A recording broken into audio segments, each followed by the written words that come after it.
Hello everyone. So we are back again at Clinic Art. As we have announced earlier, we will start this series of case taking simplified. So we all learn case taking during our professional years, but that case taking is more or less very theoretical part, more or less. You know, I have been practicing for last 12 years now, and during my clinical practice, my case taking has evolved a lot. What I learned in that college scenario from different clinics is very much different what I am taking now. The case taking changes with case to case. The case taking is the most dynamic part, and through my experience I have changed this case taking into two sections. I have classified it into two sections. The first section is the dynamic part, and the second section is static part. Static, or we can say it less dynamic part. Now the dynamic part, what is dynamic? Though the whole case taking is a dynamic process, but the dynamic part is one which varies from one person to another, from one complaint to another. It is a very exhaustive topic. It is very dynamic, changeable from person to person.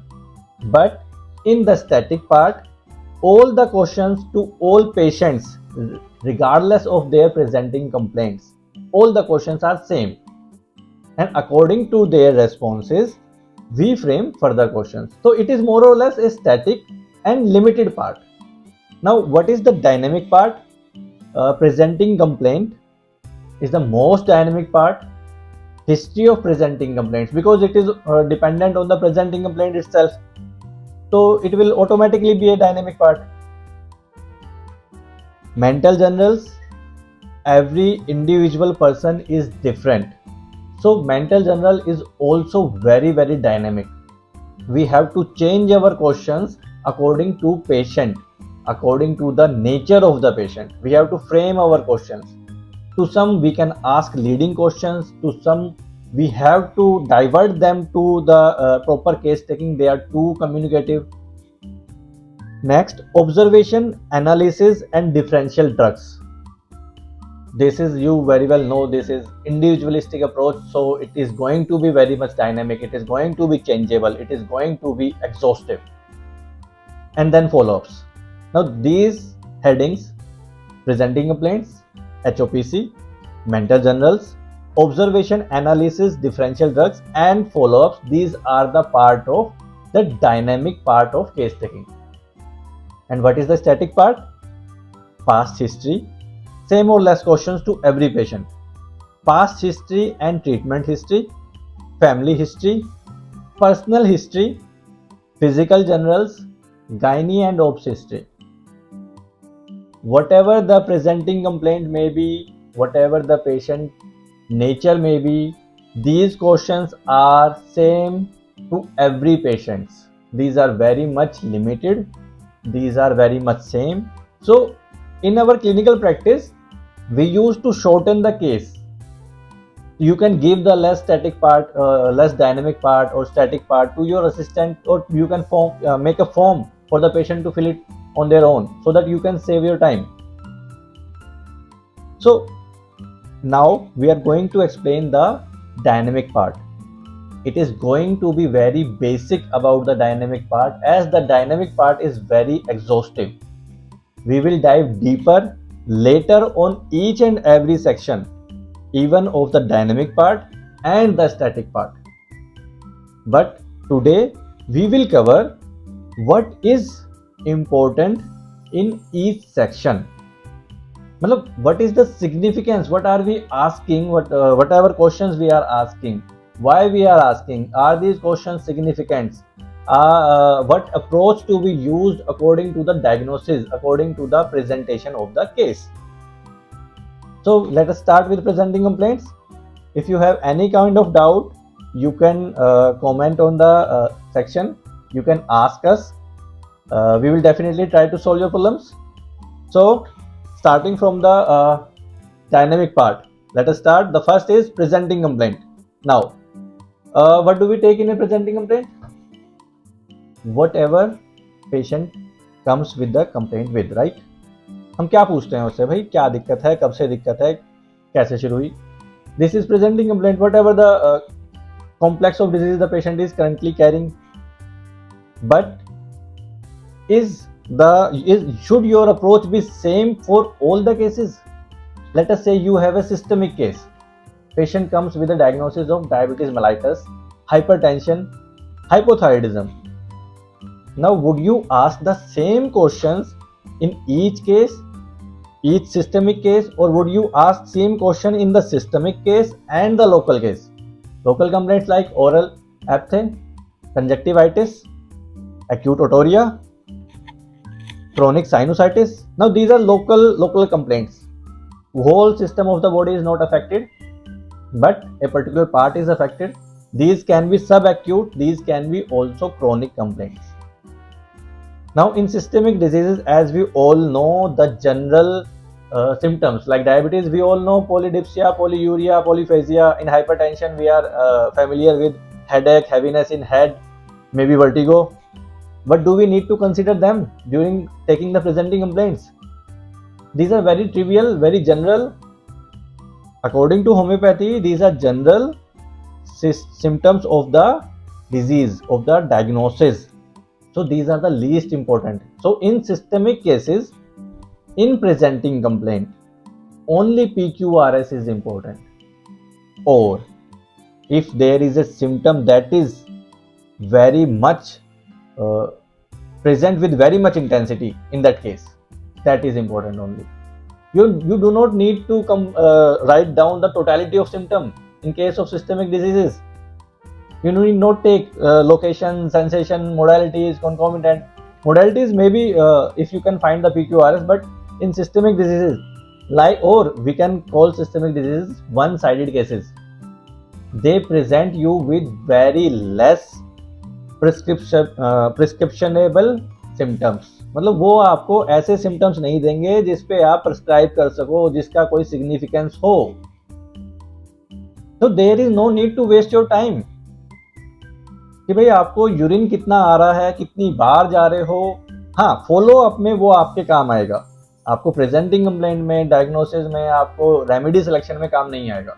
It will not help you in remedy selection. So for remedy selection in systemic cases, we do not need to emphasize much on presenting complaint. We should shorten our presenting complaint as much as we can.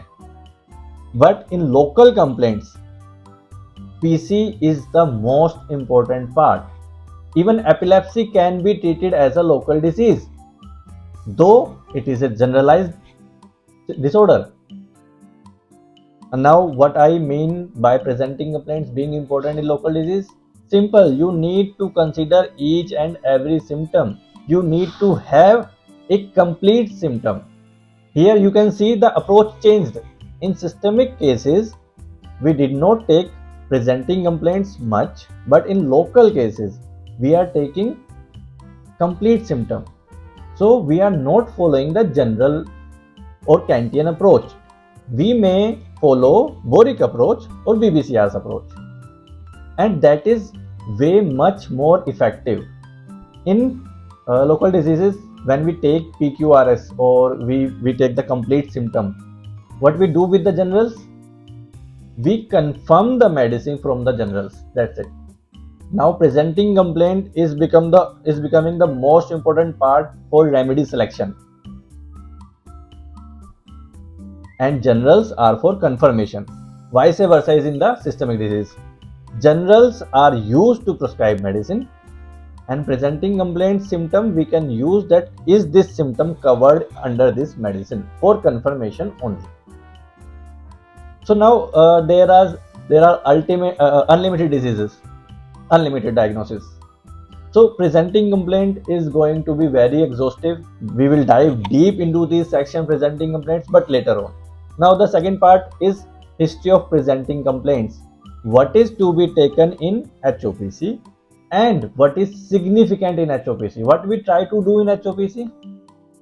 We try to find the case of the cause, basically the cause of presenting complaint. How it started manifesting in the patient. Most patients, most students, most homeopaths are confused between HOPC and past history. They multiple times I have seen they are asking questions from of past history in HOPC. No, no, no, no, no. It is very much limited to the presenting complaint. If patient is giving you past history, वहीं पे आप patient को रोक दो. नहीं, past history नहीं चाहिए, हमें प्रेजेंटिंग कंप्लेंट का ही पूछना है. वहां पे पर्टिकुलरली प्रेजेंटिंग कंप्लेंट का पूछना है. Let us take an example. So this example is going to be very difficult to understand to multiple persons because this is a very practical example. So most people think that Rastox does not act on a chronic patient. It is an acute remedy. It is a superficial acting remedy. But I have cured multiple patients of slip disc, IVDP, having backache with Rastox. Years of backache cured, 2 years, 5 years standing backache cured. How did it work? Because in each and every case, the causation was either overlifting or overstraining. So in HOPC, I got my medicine. I did not do much hard work in that case because HOPC itself gave me that this is the reason, this is the symptom. I have got PC, I have got HOPC, and the case is solved. Though I have taken the case further also because sometimes Rastox may be short acting. But most cases Rastox did wonders in most cases. And I have multiple other examples from clinical practice where HOPC itself has solved the case. But again, this is very dynamic part and we will cover details in the dive deeper section mein.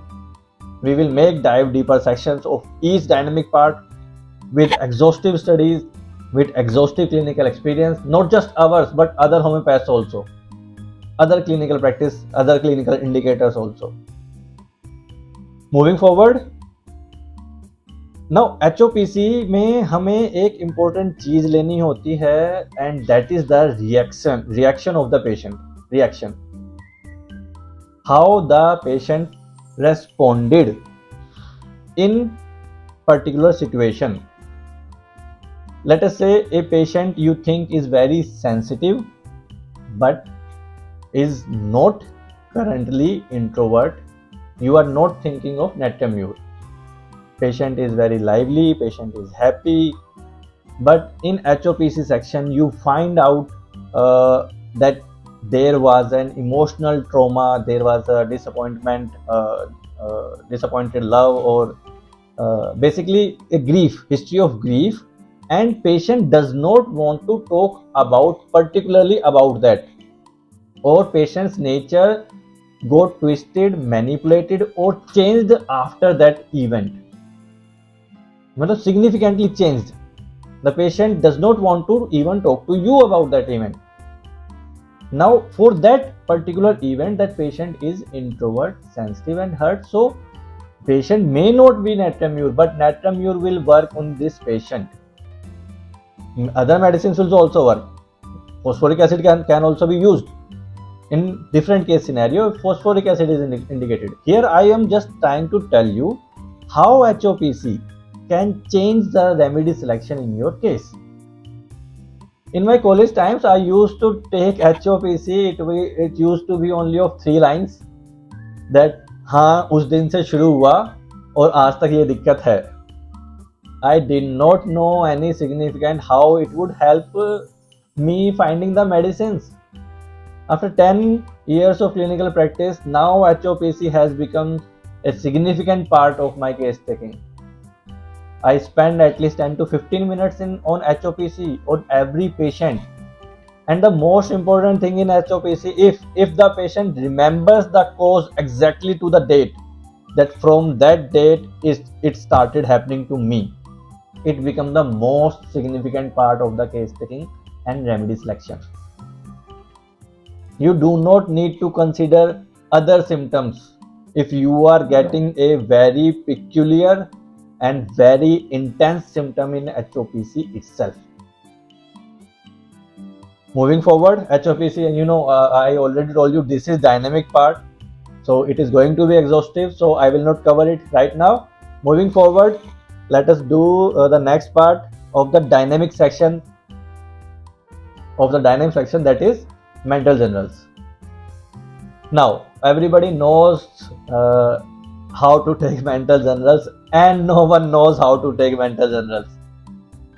Everybody thinks they know how to take mental generals, but mental generals, again, being a very dynamic part, it changes from patient to patient, how you ask a question to a patient. Now mental generals लेने की कई तरह की approach हम use कर सकते हैं इसके अंदर. पहली अप्रोच होती है, मतलब what are you trying to do with mental generals? Have you already made a picture of medicine till the point you started taking mental generals? So in mental generals, the first approach is confirmation that we have got a remedy. Now we have got a remedy indicated from that case, physical part of the case. Now we want to confirm that remedy in the mental sphere also. So in making confirmation, you need not go very exhaustive in mental generals. Ask general questions, and you can slip some indicating questions, or you can say minor leading questions which indicate you towards that particular remedy. For example, you have found a patient who has constipation with recurrent urging for stool, who likes spicy food, and is basically working in MNC culture, who works in shifts, whose sleep is disturbed. Now from this description, you already have made a picture of nux vomica in you, right? Irritable at mental sphere, irritable at physical sphere. We have already a picture of we have already a physical picture of nux vomica. Now we want to see, is the patient irritable in mental generals also? Is the patient angry when obliged to answer in mental generals? Does the patient has this? If we get these two symptoms and we have physical pictures of nux vomica, no need to go in much detail. Do complete your case taking, but you have already got your medicine. मेरे एक sir थे, वो हमेशा कहते थे the bird eye view is the most important in case taking. But exhaustive study करते करते students, doctors confuse हो जाते हैं कि मेडिसिन क्या है. बर्ड आई व्यू लो. तो कंफर्मेशन के लिए when we take mental generals for confirmation, we only need bird eye view. Now how we take another point of view of mental generals is observation. Everybody knows how to ask those questions, but during that questioning, what was the patient's behavior? What did you observe the patient is? Is the patient extroverted? Is he talking loudly? Is he talking too much? Is he not talking at all? Is he answering in one word? These are the important part. Are these things patient are not going to tell you? Patient will not tell you. How can he tell you that I am extroverted, I talk too much? You need to observe this in your case. Now particular answers also indicate you towards particular remedies. Like a person will come, he will have loose clothing, especially kurta pajama, white kurta pajama, and he will be a loud talker, and he will tell you about the mismanagement or unhygienic conditions, और मकड़ी का जाला बता देगा कुछ ना कुछ. He will tell you about unhygienic conditions at your clinic, but he will not observe himself that his clothes are dirty or his hairs are messy. Now इतना बताने के बाद I don't think you need me to tell the remedy. We all know this is sulfur. Now we need not to confirm this from the case. This is constitutionally a sulfur person. Whatever he has told in the case is significant, but we already have a medicine. Now we need to confirm it either from physical picture or from mental picture. Now, in mental generals, we need to take the marked features. Marked features means, what do we mean by marked features?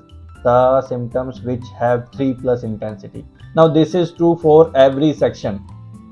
This is true for every section, but this is specially emphasized in mental generals because mental generals lead to lot of confusion in taking a case, in deciding the remedy, because even patient having little sympathy may appear you to you that he is sympathetic, but that sympathy is useless if it is not marked, if his action is not showing that he is sympathetic.